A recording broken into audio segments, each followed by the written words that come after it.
ဤတော်သိကျင်တာလေးဖြည့်ပြီးစေခြင်းပါတယ်ဖယားကက်ဆက်ရခြင်းသည်ပုထုဇဉ်လူသားတွေနဲ့ဆိုင်ပါသလားတကယ်လို့ဆိုင်တယ်ဆိုရင်လူသားတွေကဘယ်လိုအပြစ်လုံးမိလို့လဲဖယားတဲ့စတုကင်ဂုတ္တရကျမ်းမှာတတ္တဝါတို့အားဖြစ်စည်းမိတန်ဝတ္တကတ်၃ပါးဆိုတာဖော်ပြထားပါတယ်အဲ့ဒီတန်ဝတ္တကတ်၃ပါးကဘာတွေလဲဆိုရင်၁ရေဖြင့်ဖြစ်စည်းခံရခြင်းအာဘောတန်ဝတ္တကတ်၂မီးဖြင့်ဖြစ်စည်းခံရခြင်းတေဇောတန်ဝတ္တကတ်၃လေဖြင့်ဖြစ်စည်းခံရခြင်းဝါယောတန်ဝတ္တကတ်တို့ပဲဖြစ်ပါတယ်အခုငလျင်လှုပ်တယ်ဆိုတာမြေဒီရေ၌တည်ပြီးရေဒီလေ၌တည်တဲ့အတွက်မြေအောက်ခံရေပြင်ကိုလေပြင်းတိုက်ခတ်တာကြောင့်ငလျင်လှုပ်ရခြင်းဖြစ်ပါတယ်ဒါဟာဝါယောတန်ဝတ္တကတ်စိုက်တာပဲဖြစ်ပါတယ်ဒီကတ်၃ပါးဘာကြောင့်စိုက်ရတာလဲဆိုရင်ပုထုဇဉ်လူသားတွေရဲ့တန်တန်မှာရှိတဲ့လောဘဒေါသမောဟစတဲ့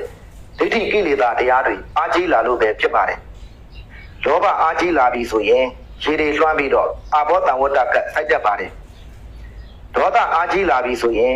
မိတွေလောင်ကျွမ်းပြီးတော့တေဇောတန်ဝတ္တကတ်စိုက်တတ်ပါတယ်မောဟအားကြီးလာပြီဆိုရင်တော့လေတွေအပြင်းအထန်တိုက်ခတ်ပြီးဝါယောတန်ဝတ္တကတ်စိုက်တတ်ပါတယ်ဒါကြောင့်ကက်ဆက်ရခြင်းဟာပုထုဇဉ်လူသားတွေရဲ့တန်တန်မှာရှိတဲ့